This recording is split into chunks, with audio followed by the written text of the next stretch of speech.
then she gets these random bursts of energy. And today she has played with every toy she has. She's I don't want her chewing on things. She usually doesn't. She's missing about half of her teeth, because I didn't know this, but little dogs tend to lose their teeth.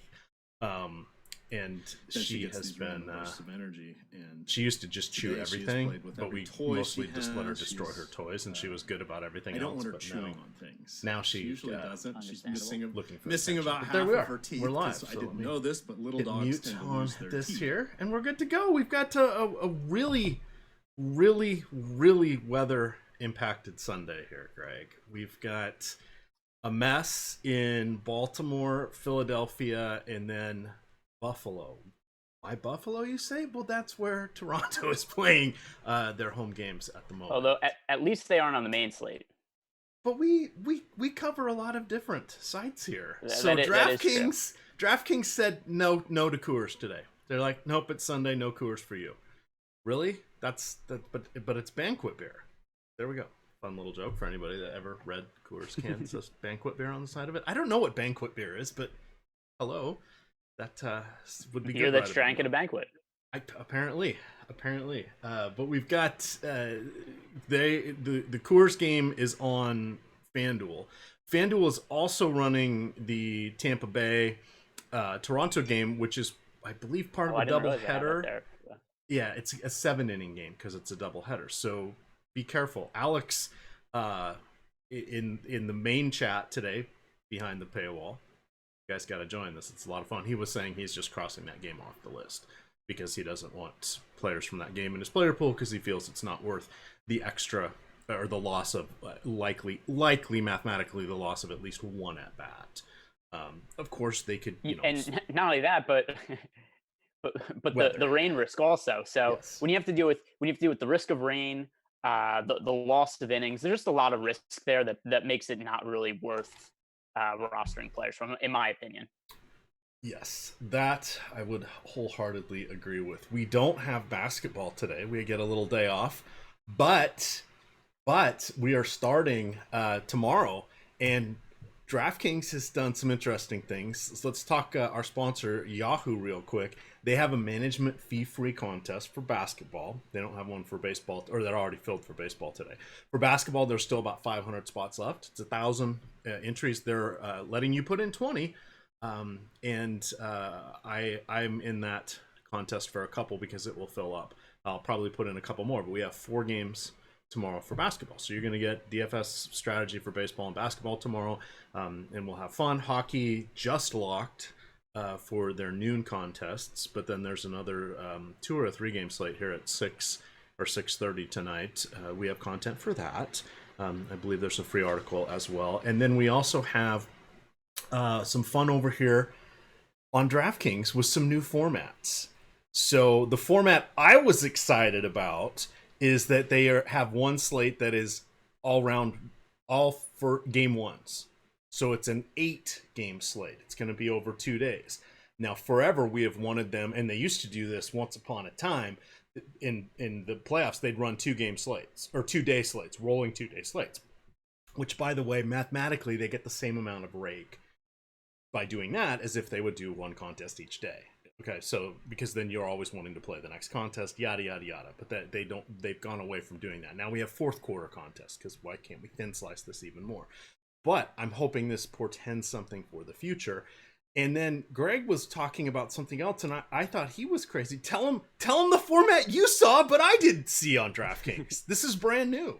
Yes, there's for now it's only for the Philadelphia 76ers Boston Celtics series. And it's a showdown contest, but it covers the entire 7-game series, or if it goes to 7 games. So you make a showdown lineup, and then all your players accumulate all the points throughout the series. So instead of it just being the small sample size of one game, you get all the points that everybody scores across the entire series.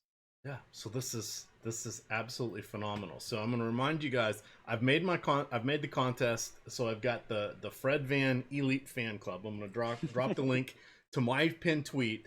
That's where you can get into it. But you got to join the Awesemo League.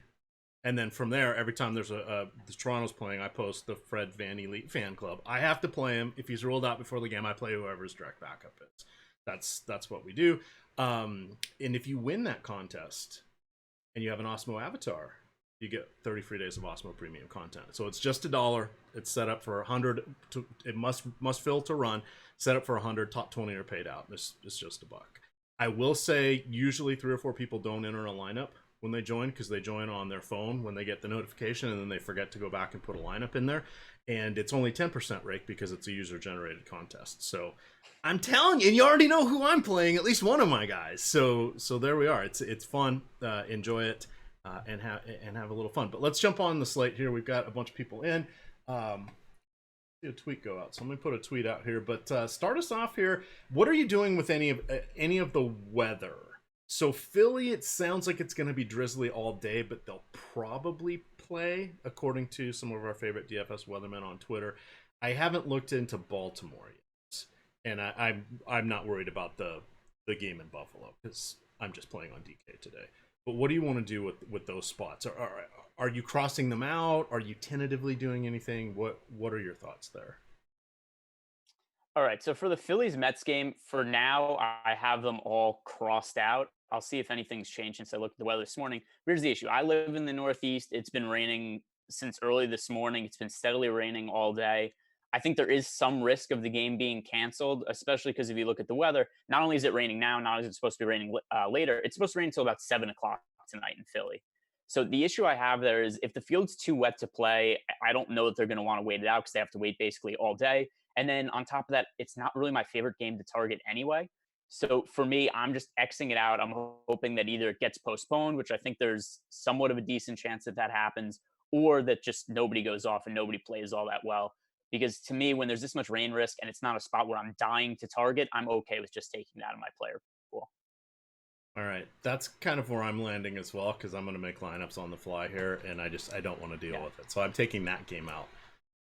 Do we want to take Max Scherzer off of our slate?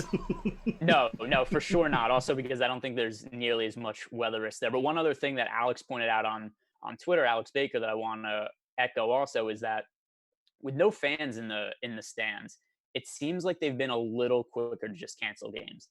If there's rain in the forecast, to be like, hey, we'll do the 7-inning doubleheaders.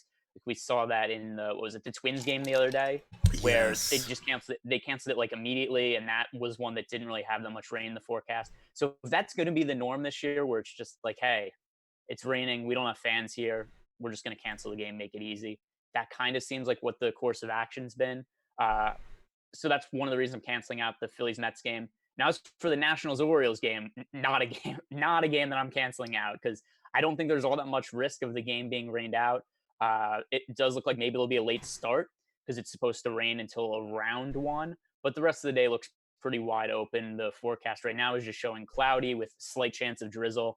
And besides that, like, Scherzer's the best pitcher on this slate by such a wide margin that I don't even know who I would consider like remotely close to him. So Scherzer's going to be my highest owned pitcher. He's going to be in almost all of my lineups. Favorable matchup against the Orioles, underpriced versus what we normally see from Scherzer. And he's still himself. Maybe the velocity's been down a little tick. He's dealt with some injury issues, but still striking a ton of guys out. The fantasy production's been there. So to me, Scherzer, top overall pitching option on the slate. I can't cancel this game out because of weather. All right, that's where I'm landing as well. Let's kind of hit this game by game here. Go to too many things going on here. There we go. Oh, well, I'll talk about go ahead. While we're on this game, so we've got Means pitching for the Orioles. He's actually a young pitcher that I don't hate relative to other Orioles pitchers. He's the best pitcher on their staff by a decent margin, but that's really not saying much. And when I first looked at the slate, I was like, Means contrarian option probably might be worth rostering. But here's the issue. As I look more into it, he hasn't started since August 4th. He was on the COVID list, and it's not clear why. So was he there because he tested positive? Was he just there as a precaution? They don't have to release that information. I think it's some sort of HIPAA issue. So he might have tested positive. He might not have. But either way, it's been almost 2 weeks since he started. The last time he started, he only threw 72 pitches. So I wanted to like him as a contrarian option at 6,400 as an SP2 on DraftKings, but just with all that concern around him, and I don't know how deep he's going to go into the game, I have to be off him for that reason.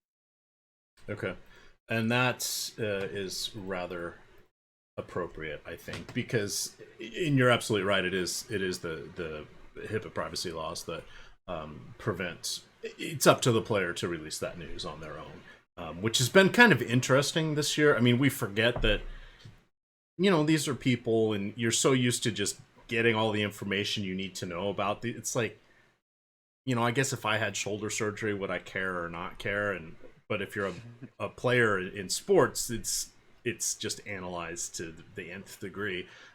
You forget that some of this stuff can be private. So there you go. And the other thing too is that I don't think, like, reporters don't have the same access to players that they've had in the past with everything that's going on. So I also think that kind of prohibits the amount of information we get because they can't ask too many questions. They're not in the locker rooms. So that's also a factor that's making it so we don't totally know what's going on all the time. Like, I kind of think with DeGrom, when he was dealing with that blister issue a couple weeks ago, I feel like in normal circumstances we would have known about the DeGrom blister, but we didn't because there wasn't a reporter in the locker room to ask the questions, ask was something going on with DeGrom. So it's kind of something we didn't really figure out about until midway through that start against the Marlins. Was it last Sunday or something like that?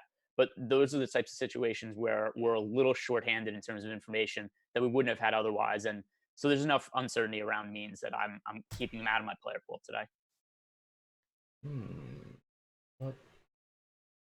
And then sorry, no worries. My browser just went down. I could read your eyes.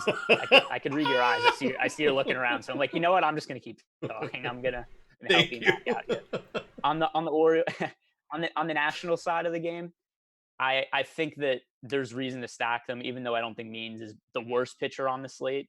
There's still the question marks there that I mentioned surrounding them. The Orioles don't have a great bullpen, so if they get into that part of the game, I expect them to have success. On DraftKings, I don't necessarily like Michael A. Taylor overall as a player, but he's min-price. He's hitting 8th in what should be a favorable matchup, 2,000. If we want to pay up for Scherzer, and then we'll talk about him later, I think McCullers is another guy who makes sense to pay up for when we're so thin on pitching options today. I look at somebody like Michael A. Taylor, the bare minimum 2,000 on DraftKings, and that's somebody you could plug in and be like, hey, I hope he gets a hit or two. Not necessarily expecting anything big from him. He does have a little bit of power upside, does have a little bit of speed upside, so it's not impossible that he has a ceiling game. But I look at him as a guy who the most important reason to roster him is he's going to give me the flexibility to pay up for some of those high-end starters when I just don't like a lot of the cheap players today. Yeah, absolutely. That is a perfect assessment there. In looking at the Nationals lineup, the other one I want to call out is Kurt Suzuki. Very good against lefties, and he is batting cleanup today. If you have to play a catcher, which you do on DraftKings and Yahoo, then I highly recommend him as an option today. I'm on board with that. I think in my initial build, he's my highest owned catcher today. I'm pretty sure that's the case.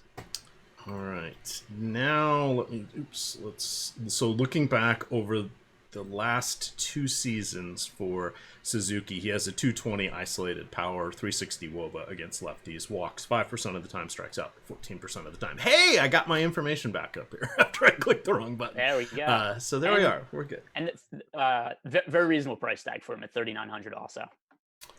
On to our next one here.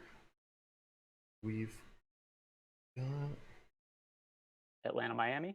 Yeah. What do you? There's a bunch of games at 110. Why are you tagging me, News God? Why are you tagging me? Just quickly for anybody that is going to risk the Mets Phillies game, I wouldn't play the pitchers. I do like Bryce Harper a ton against Porcello. I also like Brandon Nimmo and Michael Conforto, particularly their FanDuel prices. If you're willing to play for the risks there. Those guys are batting first and second. I think they're 32 and 3,000 respectively on FanDuel. I like them, but I personally I'm crossing this game out just because it's going to be a little tricky for me. I'm going to roll the dice with the Baltimore game. Now we're at Miami, so this is kind of a fun one. We have Eliseo Hernandez, 6,600. I think he's a phenomenal SP2 for that price. He is going against the Atlanta Braves, who of course don't have Acuna, don't have Ozzie Albies. We've got, righty. Adam Duvall gets a job here against the righties. What's going on there? He only supposed to play against lefties. Ender Enciarte, Didn't realize he was still with the team. This is a very watered down lineup. It's in Miami. We know that's a pitching park. The roof may or may not be open. I don't know because Miami's horrible about telling us that. It's Robbie Erlin on the other side. I do not want to play him. I don't think he's good. He has he was a starter. 6 years in San Diego. He was a starter and then kind of converted to a reliever. He has 319 career innings. That's it over like literally 7 or 8 seasons. And he's really fallen off the shelf. So he's 4K. Yeah, it's the Marlins. I'm going to set him at 5%, but I want to look at the Marlins because I think they're an intriguing stack at the top for contrarian purposes. VR, Aguilar, and Brian Anderson are all good against lefties. Logan Forsythe is as well, and John Bertie is a stolen base threat. And there are not many stolen bases out there this year. So that's something I also wanted to mention. I don't think you really need to full stack these guys, but I'm okay with them being my secondary stack. What do you like from either side in this game? Yeah, so let's start with Hernandez because he's gotten off to a pretty decent start this year. There was a decent amount of full season touts that were fairly high on Hernandez entering the season. And so far this year, 2.79 ERA. He's striking out over a hitter per inning. That's nice. We're looking at a really small sample size, though. He's only made 2 starts, pitched 9 innings, but there is some stuff to like here. Most notably, the velocity's up a little bit. He's never really been a hard thrower, and he isn't a hard thrower now. However, going from throwing 90 miles per hour average on his fastball to 91, there's reason to think that, that should be a slight improvement. The swinging strike rate is also up a little bit. So the strikeouts, I think he could probably be a guy who strikes out about a hitter per inning. That's what he did last year, even though he was not good. There is a little bit of luck involved because he only has a 208 BABIP so far this year. That's going to normalize a little bit. But still, if we just look at the outlook of this slate, in terms of how weak the secondary starting pitching options are, we're going to have to roster some cheap pitcher at some point in time. Yep. And Hernandez is one of the guys I'm considering, only 6,600 for the main reason that you mentioned. Cunha's on the disabled or injured list now. He's a wrist injury. So this is, like you said, a watered-down version of the Braves lineup, so it's a little bit of an easier matchup for Hernandez than it would be otherwise. He's not somebody who I'm confident in to the point where, like, I'm not putting Hernandez in, like, 30 to 40% of my lineups, but he's one of those cheap guys that I'm going to be mixing in at, 15% or so just because the price is cheap, and I think that it's a decent enough matchup due to the Braves' injuries that he could put up, 13, 14 fantasy points. And on a slate like this, where there's not a lot of games, we're thin on pitching, that could be enough. All right. Back to get my stuff set up here again. Back to on to our next one, Cleveland and Detroit. You've got Adam Plutko going against Michael Fulmer. Heavy sigh because we're looking for pitchers, and these are going to be 2 that are in play basically because of price and their respective matchups. That does not mean we have to like them. Cleveland actually, despite being, having great guys at the top of their lineup, they're not doing very well on the season. These guys That's an understatement. Yeah, these guys are probably, they have a winning record too. These guys are probably gonna each be 20% pitchers for me, and it's really just a function of lower implied run total, mixing and matching, and there's nobody great tonight outside of Scherzer. That hashtag analysis. I gave you the confetti. I don't There's no substance here. Yeah. I don't mind the Cleveland offense in this spot. So here's the issue with Fulmer, though. He's coming off Tommy John surgery. He's made 2 starts so far this year. He's thrown 47 and 57 pitches. So how deep is he going to be allowed to go into the game? Is he going to even be allowed to throw more than 3 innings? I'm not so sure about that. He's only 6,500. I get that, but the Indians lineup, I still look at some of these hitters, and it's still a lineup that overall over the course of the season I think should perform well. If I bring up their team hitting stats this year, they're miserable. I'm pretty sure they're near the bottom of the league in WRC plus against right-handed pitching. I'll bring that up just to be sure, but I'm almost positive that's the case. Michael Fulmer's a guy who once upon a time I liked a decent amount as a young pitcher, if nothing else because he used to work really deep into games. Yeah. Remember Michael Fulmer, before he got hurt, where he was a guy who, had good stuff. He wasn't blowing away hitters with swing and misses or strikeouts, but he would stay out in the game for like 115, 120 pitches, and nobody else got that kind of leash, and he would be throwing 7, 8 innings per start, and that just doesn't happen anymore. And I'm really concerned about him in the abbreviated starts, just because where his value used to come from when he was a good pitcher was that he was a workhorse and he could work deep into games. He never did it with strikeouts or overwhelming people in those short spurts. So when I look at him as a 3 inning, 4 inning pitcher, I don't think he has the upside that we've seen from some of the other short inning pitchers, just because his inability to strike guys out. So I'm not going to have Fulmer in my player pool. I do like the Indians a little bit as a stack. If we look at the ownership on them, 8% projected ownership as a stack, 11% chance to be the top overall stack, according to the numbers that we have at Awesemo.com. So for that reason, I think there's a little bit of leverage in rostering them. I don't think they're quite as bad as they've shown so far this year. And their implied run total today is actually at 5.11 runs. So that is one of the higher totals on the slate. The Tigers have a considerably lower team total, 4.39. So for that reason, I'm more willing to roster Adam Plutko as an SP2 at 6,400, even though I think he really stinks. It's the price, the ease of the matchup. So I think we're in a situation where bad pitcher against bad offense, I kind of think something has to give. Either the Tigers are going to put up decent value or Plutko is. I'm going to have some exposure to both, but I lean a little bit towards Plutko. All right. Just realized I was running on wireless. My what is it called? The Ethernet cord had come unplugged from my computer. Why was it unplugged from my computer? Because it's a laptop and I had it in the other room this morning. So we're good. When you're producing these shows, you have a lot of extra software running on your computer. Very risky to be going on wireless. I'm amazed that we actually aren't dropping frames right now. So let's not roll the dice there. Run the risk of everything blowing up. Exactly. Let's see. That's really all we've got from that game.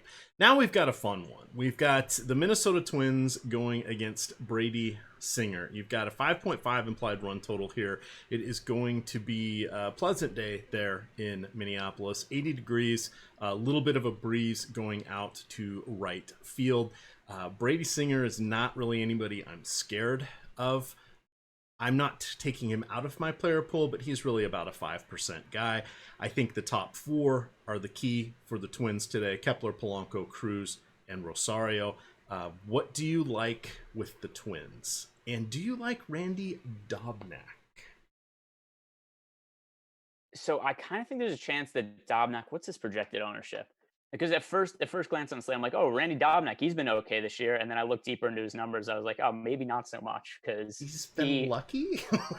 That's an understatement, because he has a 0.9 ERA, but he's striking out under 5 hitters per 9 innings. So I look at his price now. He's gotten up to 7,900 on DraftKings.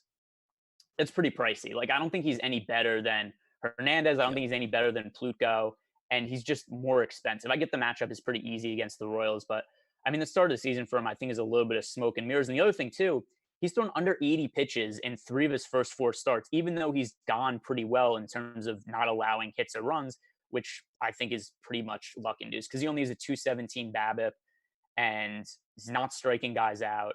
So if the ball's getting put in play against him that much and just happens to be going to fielders, it's not sustainable long term. That's not going to hold up. His swing strike rate is doesn't exist. 8.8%. So basically, like, he doesn't get guys to swing and miss.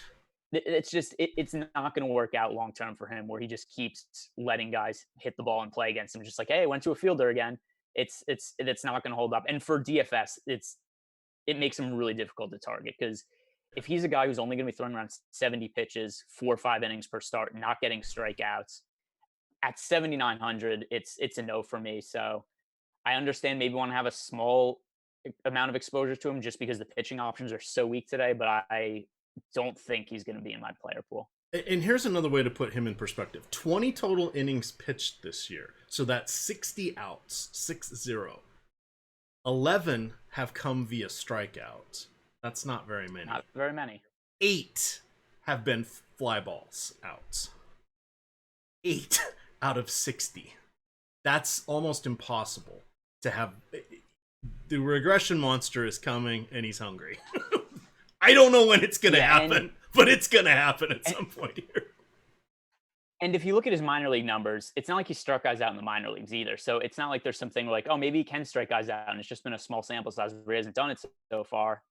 In AAA last year, 6.65 strikeouts per 9 innings. The year before in A-ball, 5.86 strikeouts per 9 innings. So he is what he is. He's going to give up a lot of contact. He's not going to generate swing and misses, not going to get strikeouts, and that really prohibits the amount of upside he could have as a pitcher in DFS. And on top of that, he's 7,900 because guys have just been, hitting balls at fielders, so he scored some fantasy points. But then you look at some of the other pitchers, so like Lance McCullers only 800 more than Randy Dobnak and has like a million times more strikeout upside. So it's tough for me to justify putting Dobnak into lineups. That it's just, yeah, I tread lightly with this one. There just is no upside with him. But I will say, cue the no hitter with one strikeout. So on the other side, if I don't like Dobnak and I think regression's coming, I get the Royals only have a 3.75 implied run total. I'm making some stacks of them just because there are some cheap hitters there. We've got, Nicky Lopez batting second base eligible, 2,600 on DraftKings. Ryan O'Hearn, a first baseman with some power, 3,200. Hunter Dozier, Miguel Franco, both 3,600. Also guys with some power upside. So I look at that against a pitcher that I'm expecting regression from. Nobody's going to be on the Royals there. Projected ownership as a stack is 2%. Like, as a contrarian team, if we don't like Dobnak, something has to give. And I think it makes sense to have a little bit of exposure to the Royals. All right. That works for them. We've got some fun stuff here at Awesemo that I want to talk about for just a moment. We have some season-long football. Best ball drafts are very, very popular. You can play them on Yahoo. You can play them on DraftKings. There are other sites that are going to be coming online soon. There are MyMFL 10, or what do they call them? MFL 10s, I think. My Fantasy League. They're not their own company anymore, but you still play their rules, their platform, and then there's of course the FFPC, which has a lot of stuff as well. So why am I bringing this up? Well, you can sign up for our season-long package for the draft package, which has the Draft Wingman, which actually updates team projections in real time, especially for those that you have already drafted, and can help you point out some weaknesses if things have changed, especially as training camp battles and other things go into play. And if you sign up for this, and you also sign up for the FFPC, and you use the same email address for both accounts, we'll get you a $35 credit over there with the FFPC. Pretty slick. Because let me think, we're going to give you $35, and it costs $29.95. So I'm making $5.05 just by signing up for this. Wow, that's a pretty good deal. We're paying you to sign up for these. I got nothing more to say. We're paying you for the content. Paying you. How could you beat that? We'll pay you. So there we are. Yeah, you guys thought it was going to be an ad. No, this is a deal for you. This is a deal for you. All right. That was brought to you by Awesemo. We now have our next game. So Dakota Hudson. So a lot of ground balls, a lot of power. I rode with Hudson in one of his starts, which was foolish. There have been other times where I wish I would have and did not. He is like he's not quite Dobnak because he strikes out a little bit more, but he walks everybody. Literally, he walks everybody. Over his last 900 batters faced, he has a 12% walk rate. That's a problem. So his luck is that he gets 50% ground ball rate, and the double play is his friend. But if it goes, there's always someone on base when he's pitching, which is the hard part, and the balls are always going in play. It's going to be a tough matchup for him because this is a much improved White Sox team with the addition of Yasmani Grandal, Edwin Encarnacion. I mean, good God, Edwin Encarnacion is batting 6th. Rookie Luis Robert is 7th. And guy who has a ton of light tower power when he makes contact, Nomar Mazara, is batting 8th. That's a ton of power right there. That's not even their 1 through 5 guys. This is going to be a problem matchup for him. He's in my 10 to 20% range just because I'm not really liking anybody else for various reasons that we've come into play here, and with weather. And by crossing off that game, I'm down to 12 pitchers, which is limiting what I'm doing. How do you feel about Hudson? Because I was initially going to go to him, but I just keep staring at those numbers and they're not good. They're not good. Yeah, my feeling about him is I like the White Sox offense. Yeah. those are my general feelings about Dakota Hudson. Here's the other issue too. He doesn't strike out a lot of guys even when he is pitching well. So last year he only struck out 7.01 hitters per 9 innings. The year before, and this was as a reliever, he struck out 6.26 hitters per 9 innings. The other thing too is he is a ground ball pitcher, but when the ball gets in the air, it usually ends up being a home run. This year in small sample size, obviously 33.3% home run to fly ball rate.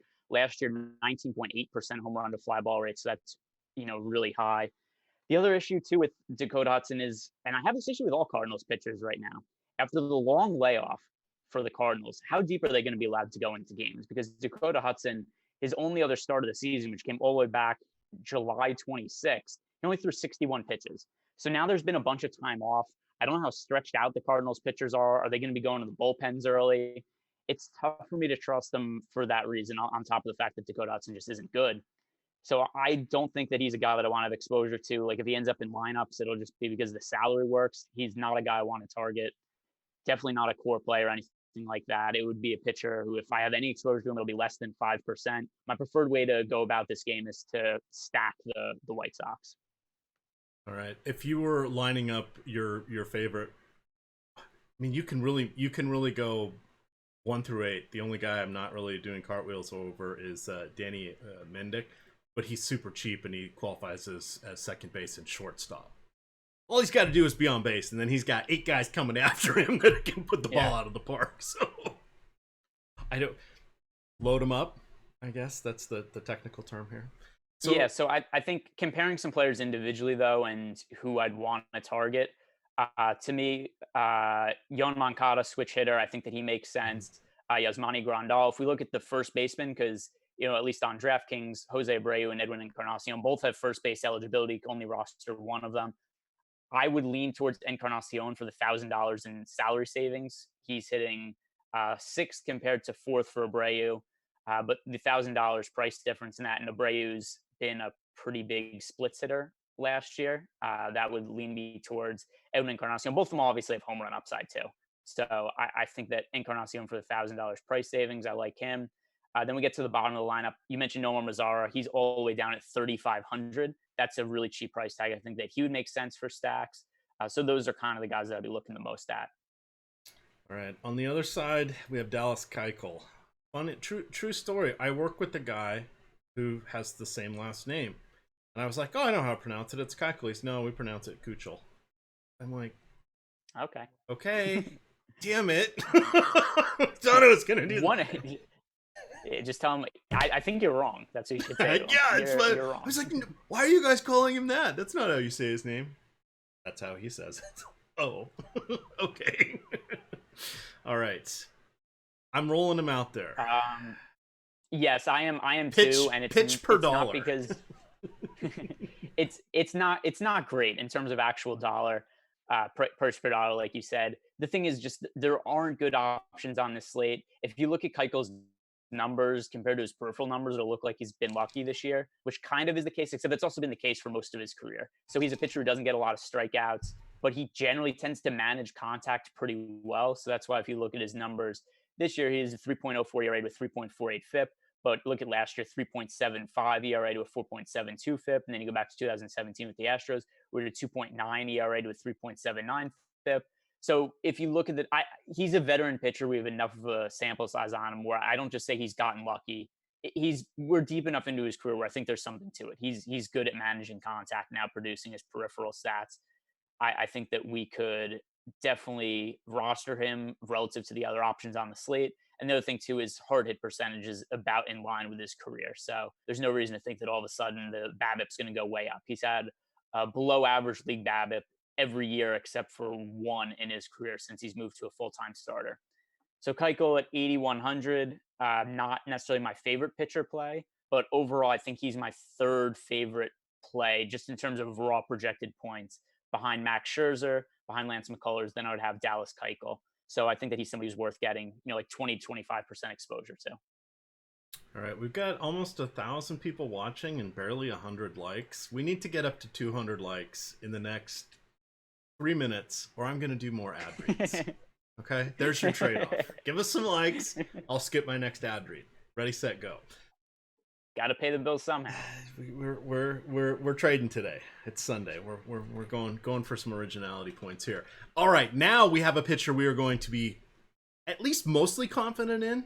Lance McCullers. Lance McCullers is going to be wildly popular. He's going against Justice Sheffield. The Mariners have a 3.6 implied run total. They are smoke and mirrors. Sing the praises of McCullers. How much McCullers is too much McCullers? And I've been more of the I really don't like to go over 30%, 40% of any pitcher. I'm breaking that rule for him today.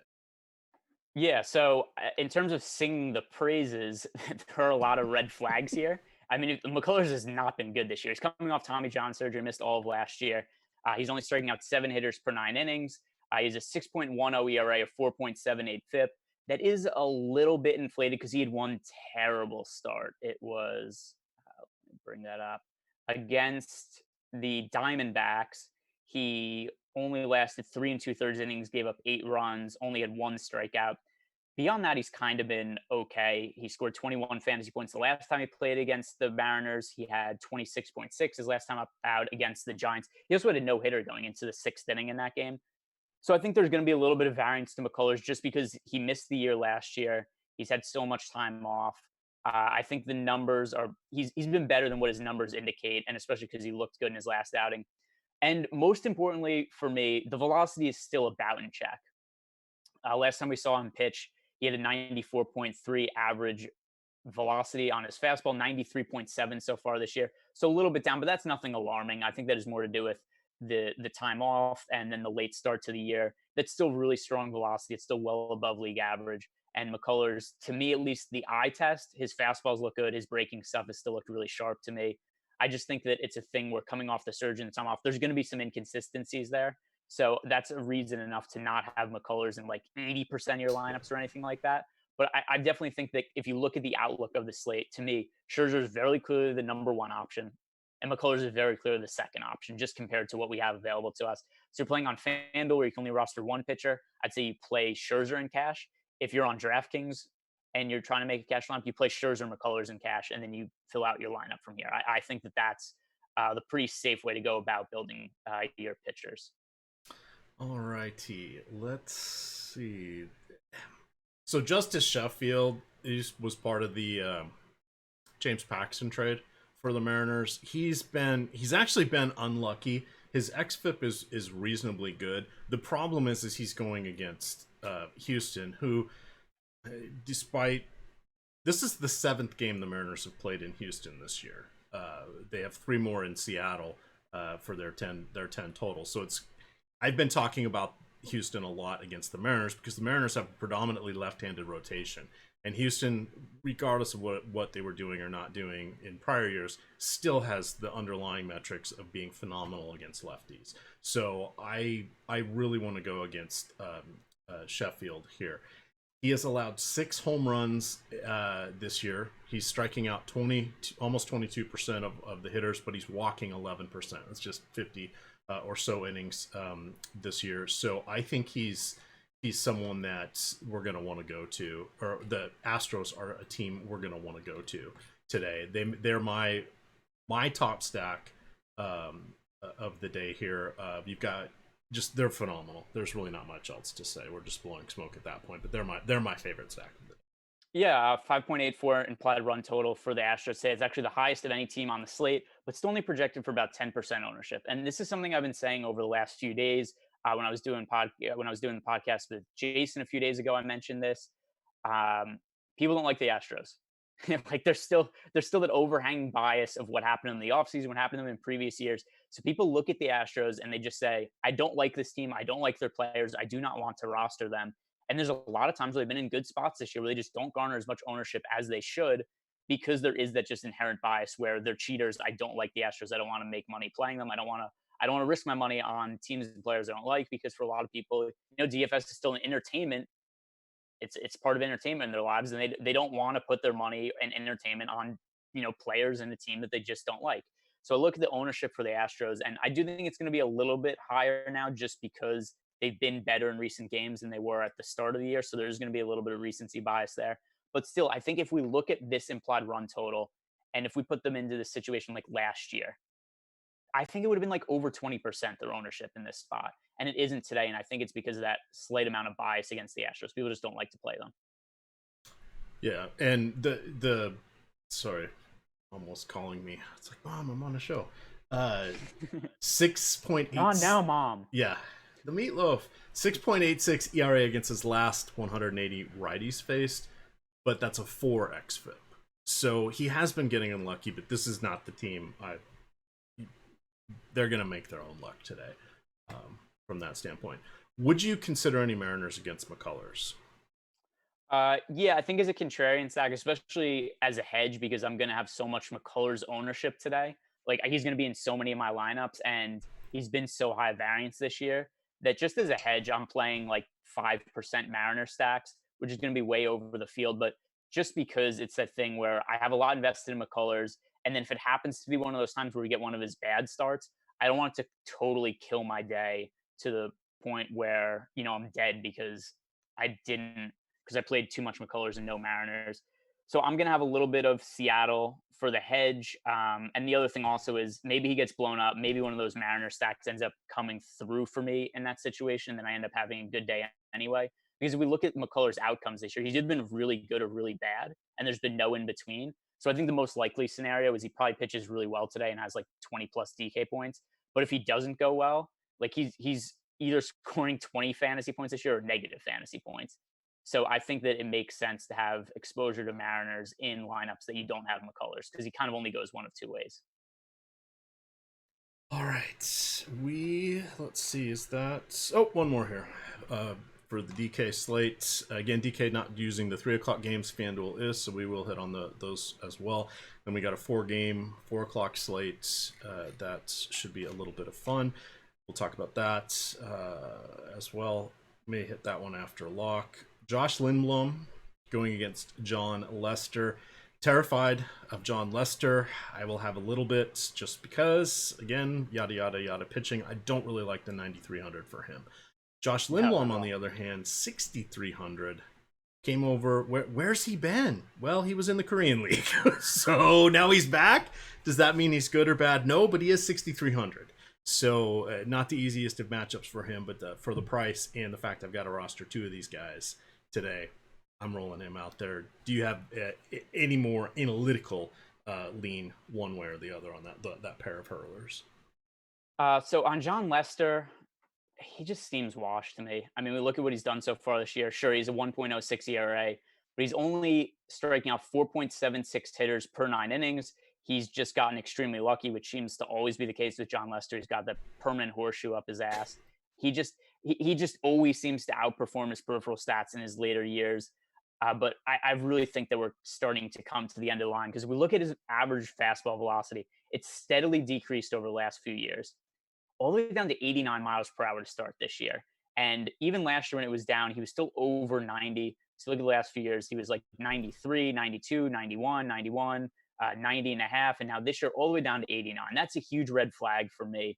And then when you compare that to the amount of contact he's giving up, to where he's only, like I said, 4.76 strikeouts per 9 innings, the ERA 1.06, the FIP 3.9, the xFIP 5.76, because he's a really low home run to fly ball rate, which traditionally has been the case for him. The last few years, he's been a high home run to fly ball rate guy.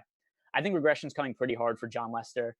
I'm not going to roster him at 9,300. I am way more willing to make some Brewer stacks. And the other thing, too, with the Brewers is they're pretty cheap. John Lester's expensive. He's a low ERA. Therefore, the pricing algorithm's looking at that, and they're going, hey, I guess that means we have to make the Brewers cheap. And we've got Ryan Braun leading off at 3,700. Jed Jerko, cleanup hitter, 3,400. Avisel Garcia, who's always crushed lefties, 3,500 out of the 5-hole.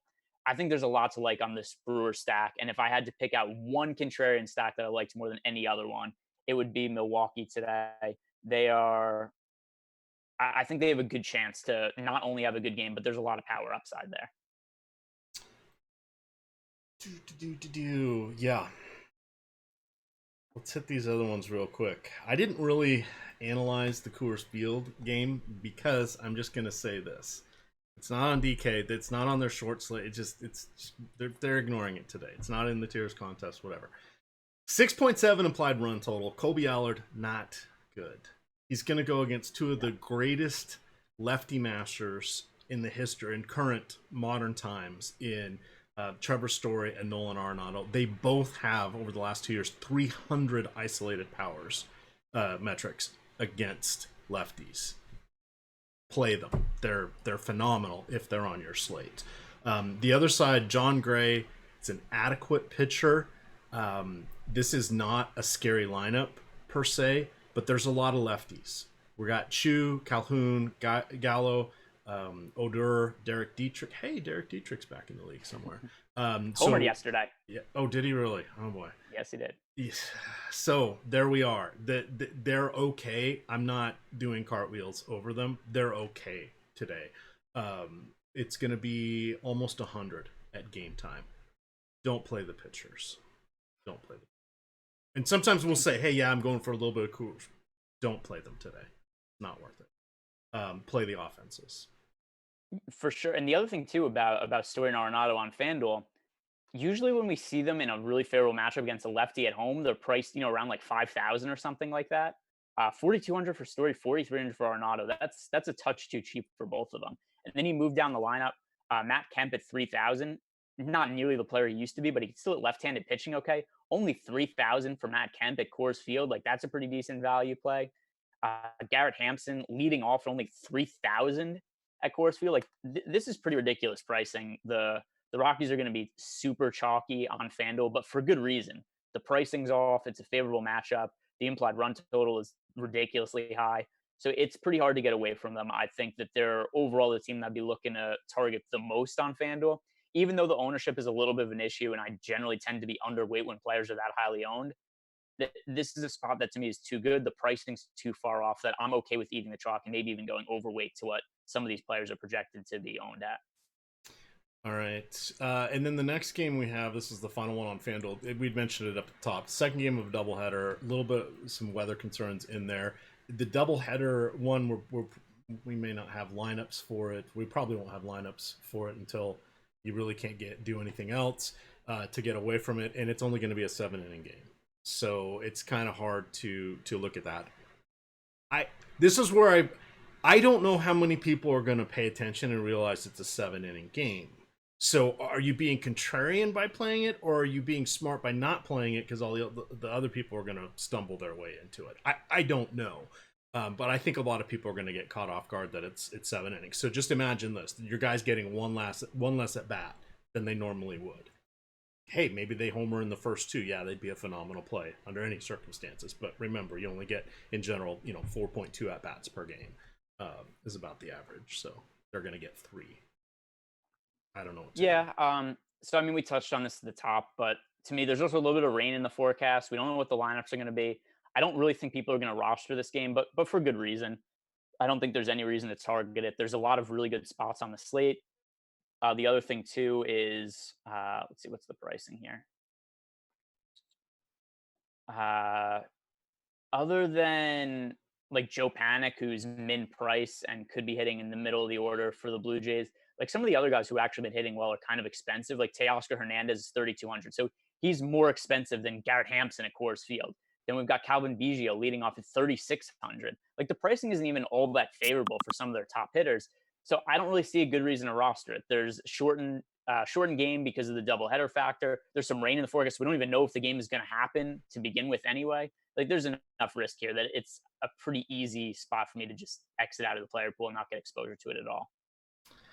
All right, you feeling like a home run pick here? I've got Terry's. Terry is going with Freddie Freeman. Okay. I will go with George Springer. Okay. Who am I going to go with? I'm going to go with Eddie Rosario, who also is fairly reasonably priced on DraftKings at 4,200. All right. Oh, I see we got up to 250 likes. That's because there we go. That saved you guys from the read. But I'm gonna do this one again. We got a lot of people, and this one's the deal for you. So we have the Awesemo season long NFL content. This is for your drafting for best balls and getting you ready for your season long drafts. So it's $29.95. So our draft kit includes everything you need to prep for drafts, including rankings, projections, sleeper tools, and lots of content. Laffy and Ben and we have a bunch of other guys that aren't on camera doing content for this. So there's a ton of information out there. There's been player capsules written for all the pertinent players. It's really a tremendous amount of information there. So it's a great deal. And I'm gonna kind of give you a deal on how you can make $5 by signing up for this. So that costs $29.95.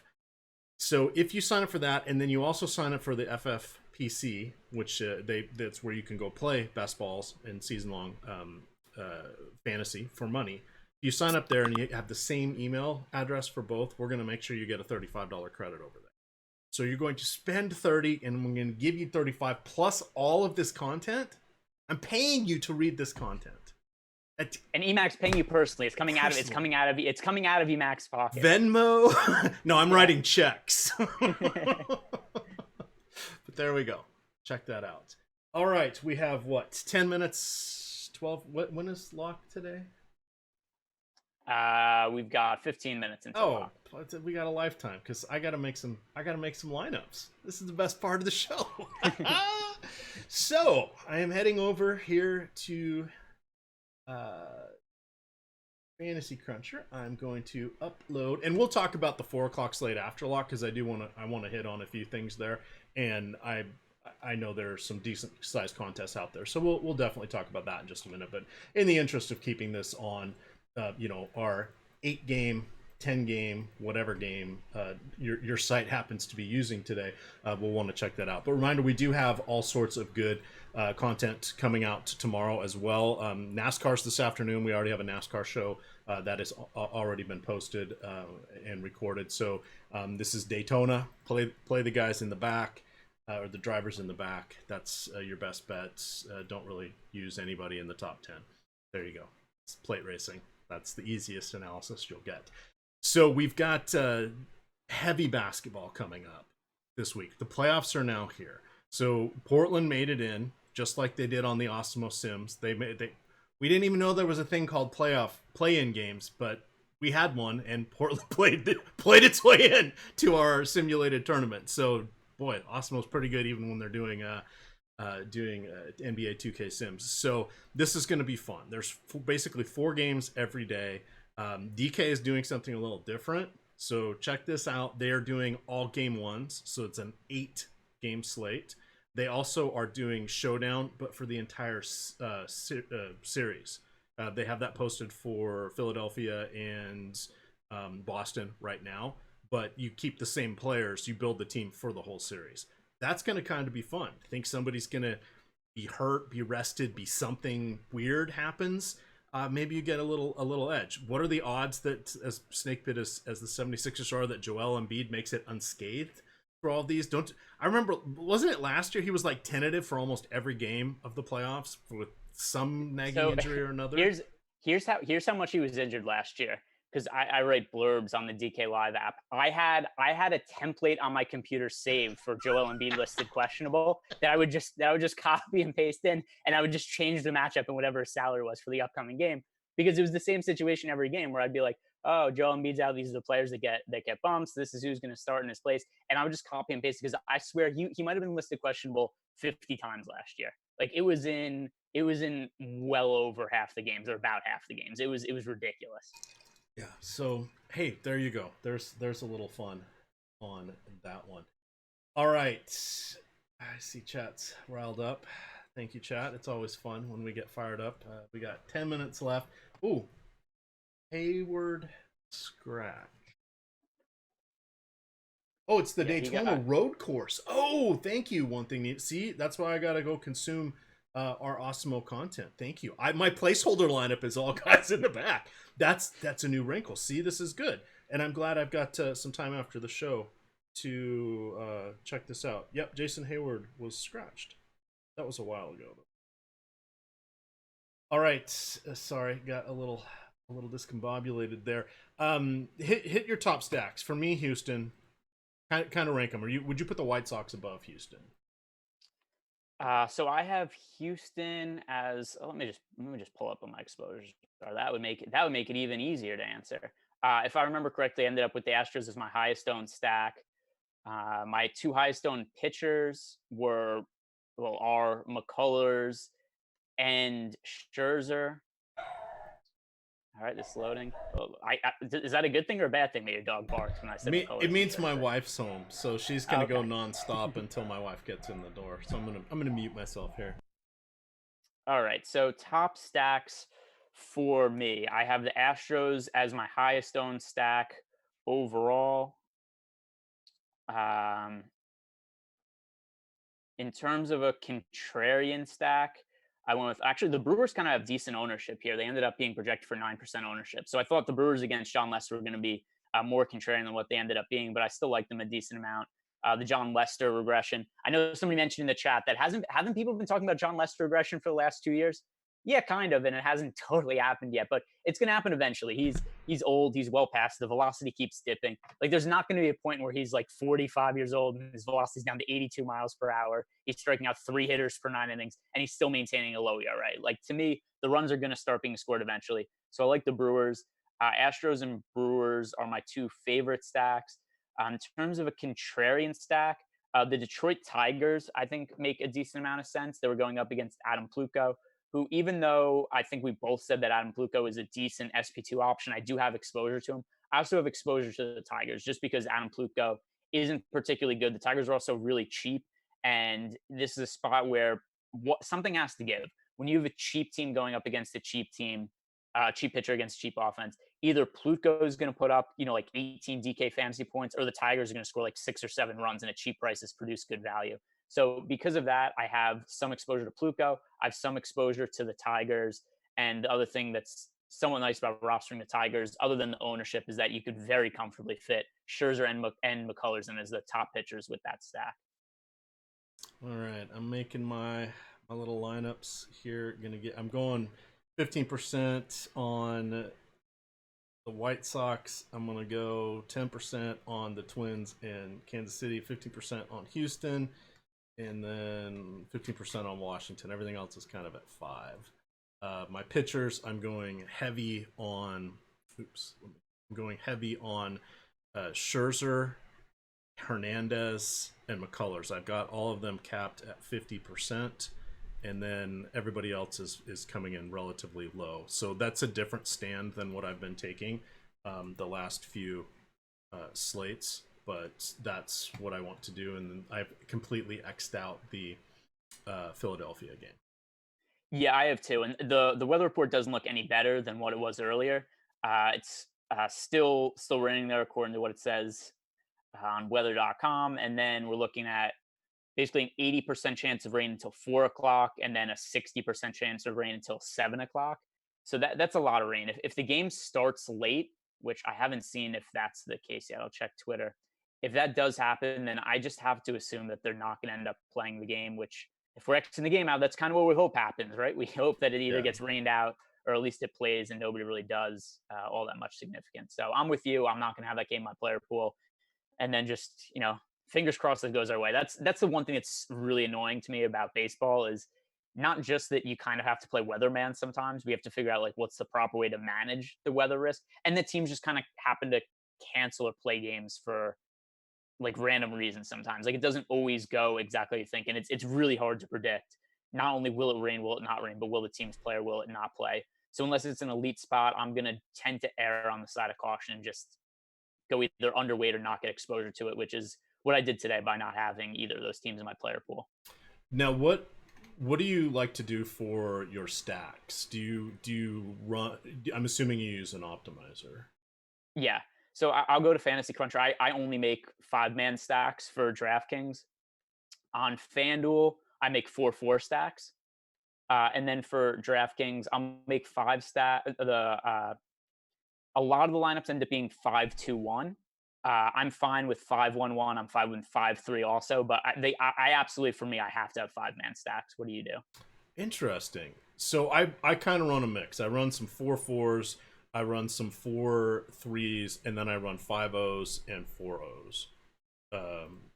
from that. And then if I'm not on air, I generally start to hone in on some specific players and stack. So I'll lock a 4-man that I want, and then I'll make 5 lineups, and then I'll lock another one and make some other lineups, just so I can start to get the player mix and ensure that I'm getting the right guys. Because like if you tell it to play Scherzer and McCullers and give you a glorious 4-man stack, it will give you a 4-man for that team. It's just not going to be the players you want it to be.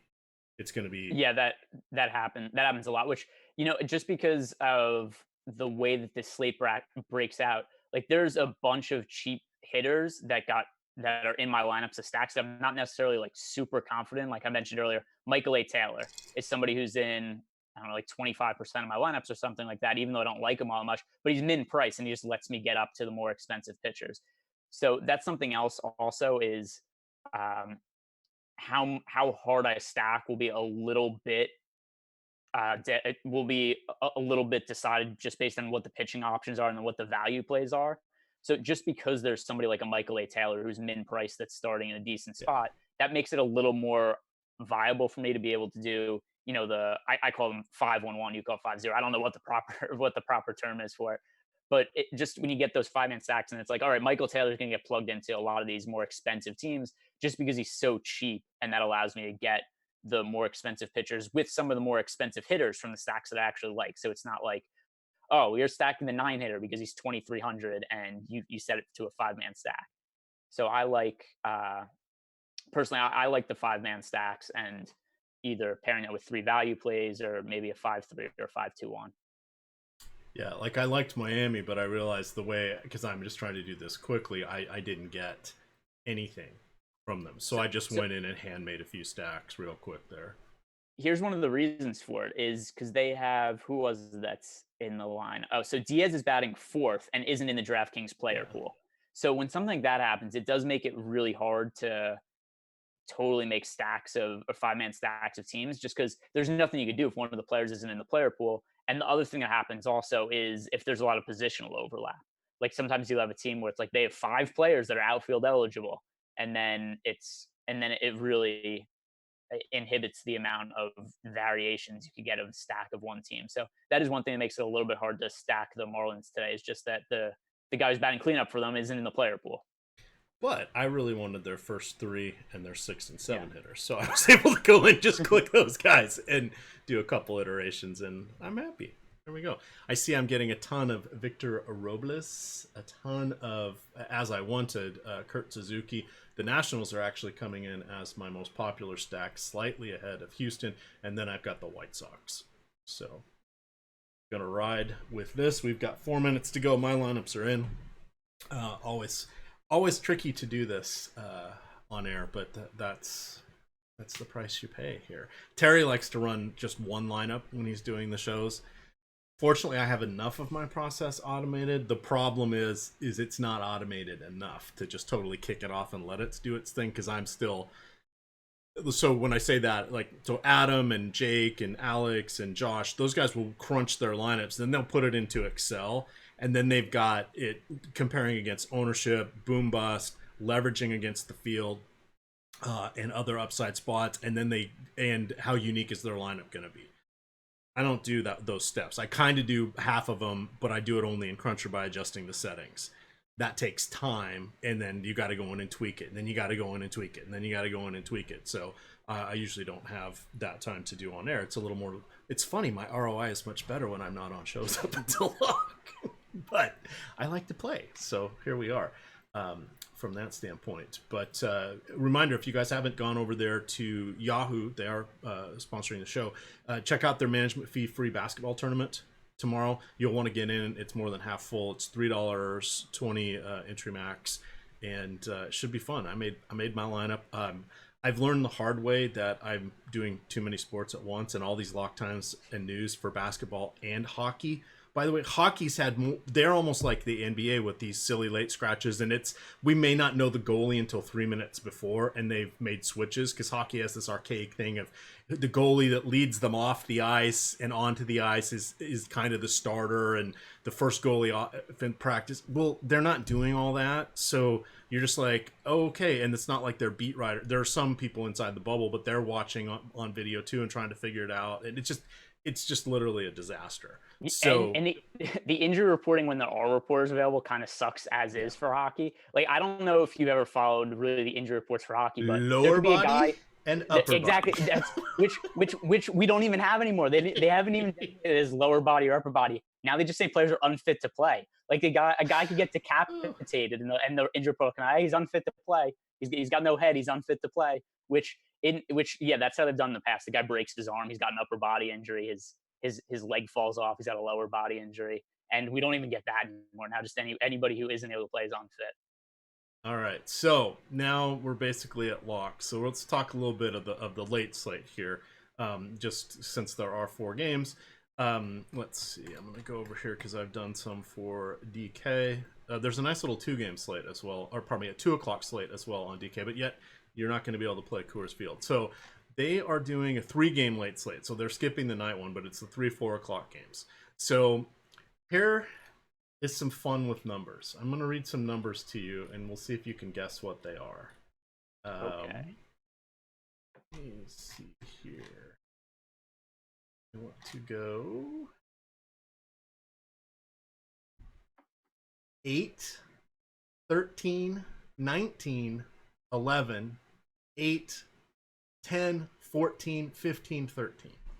The ages of your children. Wow. I hope not, because I don't have any kids. That'd be a lot to not know about. That is the run totals for the first 8 games in San Francisco. Okay. So it's 12.7, about a 12.7 average. Now they've changed their stadium a little bit, and they've moved the bullpens into center field, and they've created a patio. It's not like, I think they call it a patio, but like where you go, they have the standing tables and you can go drink beer and watch the game. A lot of stadiums have those now. The terrace, thank you. Terrace is the word I'm looking for. But look, so for however many years, all the way back to Candlestick Park, this is, and even though Candlestick Park was tiny, it's by the bay, literally next to the bay. It's cold. It's usually a little bit windy, and it's San Francisco. It's on the water, and it is what it is. So it's been a pitcher's paradise. So I'm not saying it's a hitter's park because of these changes, because the changes don't appear that dramatic. We've got 8 games of a sample size. They don't have a great pitching staff. So, take all this with a grain of salt. 2 of them were extra inning games where they put the runner on second to start them off, yada, yada, yada. That's still, those are Coors Field run totals right now. But the left field and right field poles stayed the same. They brought in right center field, which is what they call triple alley. They brought that in by 6 feet. And the center field is in by 8 feet, and left center is in by 5 feet. But then they've done a few other changes. So I'm just pointing out that we don't know that it's not a hitter. I don't care what we're going to say. It can't be dramatically a hitter's park right now. It's not a jam the pitchers in park until I get better information. And the pitchers we have today are not good. It's Mike Fiers, who, by the way, over the last since the beginning of 2018, he has allowed 68 home runs. That is the 3rd most in the league in that time frame. I also want to remind you, this is Mike Fiers that has 2 of the 303 no-hitters that have happened in regular season MLB history. #baseball. But he is just a disaster. So look to Mike Yastrzemski, Dickerson, and Belt. I haven't checked their lineup to see if Belt's in or not. Logan Webb on the other side, completely average at best. And that was pitching in good pitching friendly Oracle Park. But you've got Matt Olson. He's hitting like what, 100 this year? And all of his hits are home runs. All of them. Every hit he has this year is a home run. He has, 7 or 8 hits? 8. He's had home runs in the last 3 games. 2 of them have been in San Francisco. So for DFS, that's, for a cash game, if you're making cash lineups, you don't play Matt Olson. In GPP, As a one-off, he certainly makes sense because, decent chance he gets a home run. He's hitting a home run, in what is it, like 15% of his at-bats or something like that. So Matt Olson, yeah, GPP upside for sure. The other thing you mentioned with it being a hitter's or pitcher's park. Now, I tend to agree with you. Long term, this is going to be a pitcher's park. However, when you're throwing out Logan Webb, Jeff Samardzija, these guys are going to get hit anywhere. So Right. I think that's the bigger reason more than anything than the home run wall being moved in is just all the pitchers are terrible on this team. The bullpen isn't any good. The starters aren't any good. So there's going to be games where they give up a lot of runs just because of that. But yeah, once again, Logan Webb, weak starting pitcher. I think if we look at the offenses on the slate overall, these aren't necessarily the two top offenses, but still, if we look at Tony Kemp, who's been hitting towards the top of the lineup a lot of the days for Oakland, he's only 3,800 on DraftKings. And then we've got some guys at the bottom of the order. Chris Davis has been not nearly as good as he used to be anymore. He's been hitting like Chris Davis? Yeah. The bad Chris Davis? But he's still somebody who I perceive as having home run upside, especially in a matchup against Logan Webb. Chris Davis also somebody who's hit right-handed pitching better than left-handed pitching throughout his career. So at 3,900, I think that he's worth looking at for potential home run upside. And like you said, some of those cheaper lefty bats on the Giants side of the game. We got Alex Dickerson's 3,500. Brandon Belt is in the lineup. He's at 3,700. I think that there is some reason to target some of those guys as one-offs. I think stacking these teams are okay. I don't really like either of the pitchers. But once again, not necessarily the best offenses on the slate either. Robbie Ray is allowing a home run every 2.5 innings. And it feels like more. He has a 10 ERA and he's earned every bit of it. Yes. He also has a 2 whip, which means he is allowing 2 base runners per inning, which is insane. He is also just staying out there and getting kicked in the teeth. 84, 91, 94, and 97 pitches in his 4 appearances. He's allowed 1, 3, 2, and 1 home runs. He has allowed 6, 6, 5, and 3 earned runs. That's reverse chronological order for his game logs. He's the other guy you want to attack today. It's going to be a little dicey when you get down to pitching because we got to play 2 of them. So, we're going to be playing a little bit of some of these guys, even though we said we hated them.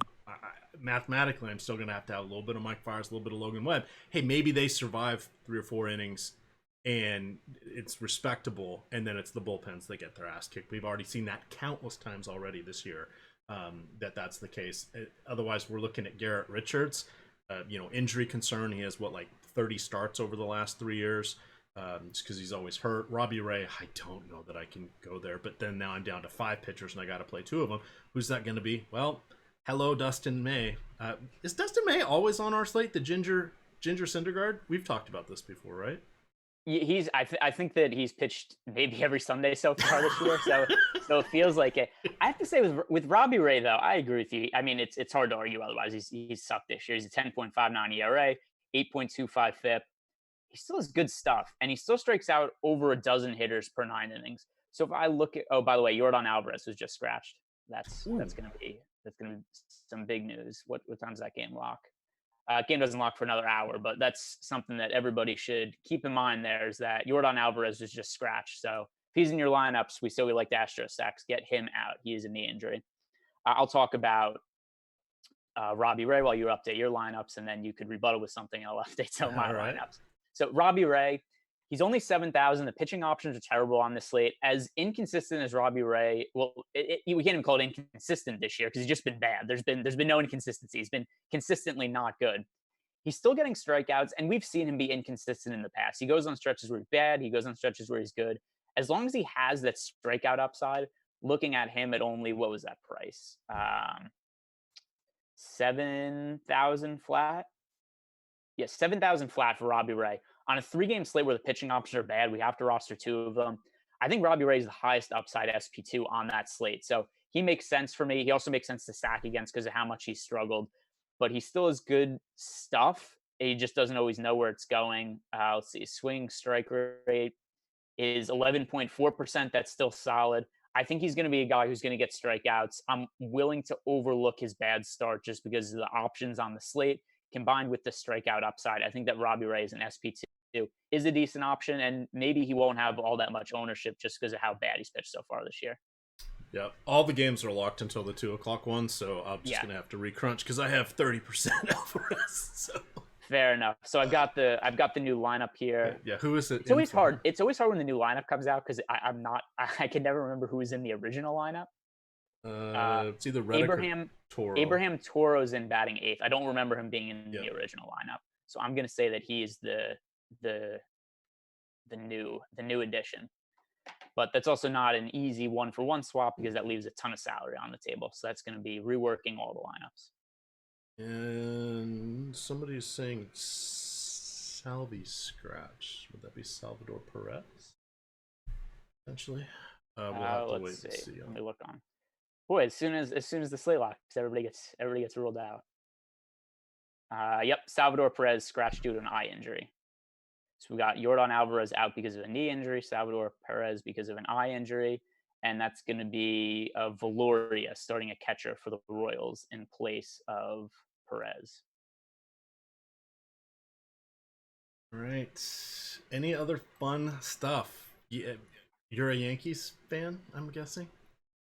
Ish, not really. Like I was when I was a kid, but now it's just whoever I roster in DFS. Like I'm fine with stacking against the Yankees and rooting against them. I'm fine with I've bet against James Paxton a few times this year. I've bet on overs when James Paxton pitches this year. So I'm plenty fine with being anti-Yankees from time to time. I just want to bring that up because they are Sunday Night Baseball. Yes, well, maybe because it's supposed to rain tonight. Oh, well, there you go. Be careful if you're playing Yahoo, since they're the only site that has that on their full slate. But there we are. All right. That is going to do it for us. So we're going to get on out of here. But thank you, everybody, for joining us on a Sunday here. Hit that like button on the way out. We appreciate it. Just need 20 more to get to 300, it looks like. That'd be a nice round number. Make us proud here for helping you guys out on the weekend. But with that, check out the Awesemo Twitter at Awesemo_COM. They're always doing little contests and fun promotions. So check that out. You can check out my pin tweet at EMac DFS.